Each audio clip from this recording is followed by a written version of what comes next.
ఓం శ్రీ గురుభ్యో నమః. శ్రవణకుమారుని కథ. చిన్న కాపాడుకుంటూ పెంచి పెద్ద చేస్తారు అమ్మా నాన్నలు. మనం పెద్ద అయ్యేసరికి వాళ్ళేమో ఇంకా ముసలి వాళ్ళు అవుతారు. క్రమంగా వాళ్ళ పనులు వాళ్ళు చేసుకోలేనంత బలహీనం అయిపోతారు. అలాంటప్పుడు వాళ్ళను కనిపెట్టుకొని ఉండడం, వాళ్ళ ఇష్టాలను గమనించుకొని మెలగటం, వాళ్ళకి కష్టం కలగకుండా చూసుకోవడం మన బాధ్యత. అదే ధర్మం అని చెప్తాడు శ్రవణుడు. అనగనగా ఎప్పుడో రామాయణ కాలంలో పేర్లు తెలియని ముని దంపతులు ఒకరు నివసిస్తూ ఉండేవాళ్ళు ఓ అడవిలో. వయసు మీద పడుతున్న వాళ్లకు సంతానం మాత్రం కలగలేదు. ఇద్దరు చాలా తపస్సులు చేశారు. చివరికి వాళ్ళ కోరిక ఫలించింది. వాళ్లకు చక్కని అతనికి శ్రవణుడు అని పేరు పెట్టారు వాళ్ళు. లేక పుట్టిన కొడుకు కదా, అందుకని వాడిని అల్లారు ముద్దుగా పెంచారు. రకరకాల విద్యలు, మంచి సంగతులు నేర్పారు. అయితే శ్రవణుడికి 16 ఏళ్ళు వచ్చేసరికి వాడి అమ్మా నాన్నలిద్దరూ పూర్తిగా ముసలి వాళ్ళైపోయారు. నడక తగ్గింది, బలం తగ్గింది. వాళ్ళ కంటి చూపు కూడా క్రమంగా మందగించింది. చూస్తుండగానే వాళ్ళు గ్రుడ్డివారైపోయారు. ఇప్పుడు ఆ తల్లిదండ్రులకు అన్నీ శ్రవణుడే. వాళ్ళు ఎక్కడికి వెళ్ళాలన్నా శ్రవణుడు ఉండాలి. ఏం కావాలన్నా అన్నీ శ్రవణుడే తెచ్చి అందించాలి. శ్రవణుడు చాలా మంచివాడు. ముసలి తల్లిదండ్రుల అవస్థను అర్థం చేసుకున్నాడు. కంటికి రెప్పలా చూసుకునేవాడు వాళ్ళని. అయితే ఒక రోజున శ్రవణుడి తల్లితో ఒక కోరిక కలిగింది. కాశీకి పోవాలి, గంగలో స్నానం చేయాలి, వీలైతే అక్కడే ఉండిపోవాలి అని. ఆ రోజుల్లో కాశీకి వెళ్ళడం అనేది చాలా పెద్ద పని. రవాణా సౌకర్యాలు ఏవి ఉండేవి కావు. దారి కఠినంగా ఉండేది. అనేక అడవులు, నదులు దాటుకుని పోవాల్సి వచ్చేది. వాళ్ళ ముసలి వాళ్ళు నడవలేరు, పైగా చూపు కూడా లేని వాళ్ళు. వాళ్ళని కాశీకి చేర్చడం అనేది శ్రవణుడికి ఏమంత సులభం కాదు. అయినా కానీ శ్రవణుడు వాళ్ళ మాటను కాదనలేదు. ఎలాగైనా సరే వాళ్ళ కోరికను తీర్చాలనుకున్నాడు. కావడిని ఒకదాన్ని తయారు చేసుకున్నాడు. కావడి అంటే తెలుసు కదా, 5-6 అడుగుల పొడవున గట్టి వెదురు బొంగు ఒకదాన్ని తీసుకొని దానికి 2 వైపులా తాళ్లతో తక్కెడలు కట్టుకోవాలి. ఆ తక్కెడల్లో బరువులు పెట్టుకుంటే కావడి కట్టెను భుజానికి ఎత్తుకొని నడవచ్చు. శ్రవణుడు అట్లాంటి కావడిని తయారు చేశాడు. అమ్మా నాన్నలను చెరొక వైపున కూర్చోబెట్టుకొని కావడిని మోసుకొని కాలినడకన ప్రయాణం సాగించాడు. ఎండనక వాననక శ్రమను అలసటను దేన్ని లెక్క చేయలేదు. అమ్మా నాన్నల కోరికను నెరవేర్చాలి అన్నదొకటే అతని సంకల్పం. అట్లా బయలుదేరి కొండలు, నదులు, వాగులు, వంకలు దాటుకుంటూ పోయి మెల్లగా అయోధ్య రాజ్యపు సరిహద్దుల్లో ఉన్న అడవి ఒక దానిలోనికి ప్రవేశించాడు. మధ్యాహ్నం అయ్యింది. శ్రవణుడి తల్లిదండ్రులకు బాగా దాహం అయింది. ఎక్కడైనా మంచినీళ్ళు దొరుకుతాయేమో చూడు నాయనా అన్నారు. వాళ్ళు సరేనని వాళ్ళని ఎత్తుకొస్తున్న కావడిని కిందికి దింపి సొరకాయ బుర్రను చేతపట్టుకుని నీళ్ల కోసం వెతుకుతూ బయలుదేరాడు శ్రవణుడు. దగ్గరలోనే ఒక సరస్సు కనపడింది. సరస్సు తేటగా ఉన్నాయి. శ్రవణుడు క్రిందికి వంగి కూర్చొని సొరకాయ బుర్రలోకి నీళ్లు నింపుకోసాగాడు. నీళ్లు లోపలికి పోతుంటే సొరకాయ బుర్ర బుడబుడమని శబ్దం చేస్తున్నది. సరిగ్గా అదే సమయానికి వేటాడుతూ అటువైపుగా వచ్చాడు అయోధ్య రాజు దశరథుడు. దశరథుడు అప్పటికి ఇంకా కుర్రవాడు.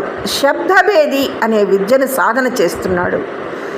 అంటే శబ్దాన్ని విని బాణం వేయడం, శబ్దభేది అనే విద్యని సాధన చేస్తున్నాడు.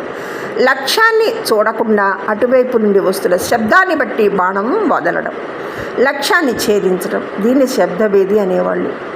దశరథుడికి శ్రవణుడు కనిపించలేదు, కానీ బుడబుడమని శబ్దం వినపడింది. జంతువేదో నీళ్లు తాగుతున్నది అనుకున్నాడు ఆ శబ్దాన్ని బట్టి రాజు. అటువైపుగా గురిపెట్టి బాణం వదిలాడు. బాణం నేరుగా వెళ్ళి శ్రవణుడి గుండెకి గుచ్చుకున్నది. ఆహా అని అరిచి కింద పడిపోయాడు ఆ పిల్లవాడు. శ్రవణుడిది పెద్ద మనస్సు. తన ప్రాణాలు పోతున్నాయని అర్థమైంది అతనికి. తను చనిపోతే పర్లేదు, కానీ తన తల్లిదండ్రుల గతి, వాళ్ళు ముసలి వాళ్ళు, పైగా చూపు లేని వాళ్ళు, తను లేకపోతే వాళ్ళకి ఎవరి దిక్కు? ఆ ఆలోచనతోటే అతని కళ్ళు మసకబారాయి. అరుపుని వినగానే దశరథుడి గుండెలు గుబేలుమన్నాయి. గబగబా పరిగెత్తుకొచ్చాడు. కిందపడి కొట్టుకుంటున్న శ్రవణుడిని చూసి కళ్ళ నీళ్లు పెట్టుకున్నాడు. సిగ్గుతోటి బాధతోటి కుచించుకుపోయాడు. శ్రవణుడిని ఒడిలోకి ఎత్తుకొని ప్రథమ చికిత్స చేసేందుకు ప్రయత్నించాడు. నన్ను క్షమించు, శబ్దం విని ఇదేదో జంతువు అనుకున్నాను అని మళ్ళీ వేడుకున్నాడు. ప్రాణాలు పోతున్న శ్రవణుడు దశరథుడిని ఊరడించాడు తప్ప అతని మీద కోపగించుకోలేదు. మా అమ్మా నాన్నలు గ్రుడ్డివాళ్ళు, ముసలివాళ్ళు, పూర్తిగా నా మీదనే ఆధారపడి జీవిస్తున్నారు. ఇప్పుడు వాళ్ళకు దాహం వేస్తున్నది. వాళ్ళ కోసమని నీళ్లు తీసుకెళ్తుంటే ఇలా అయింది.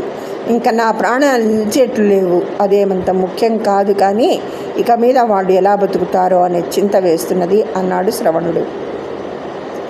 నీ తల్లిదండ్రుల సంగతి మరిచిపో, వాళ్ళ బాధ్యత నాది. ముందు నీ గాయం మాన్పడం గురించి చూస్తానన్నాడు దశరథుడు. శ్రవణుడు ఒప్పుకోలేదు. అందుకు కదిలిన బాణపు ములుకు గుచ్చుకొని చాలా నొప్పిగా ఉంది.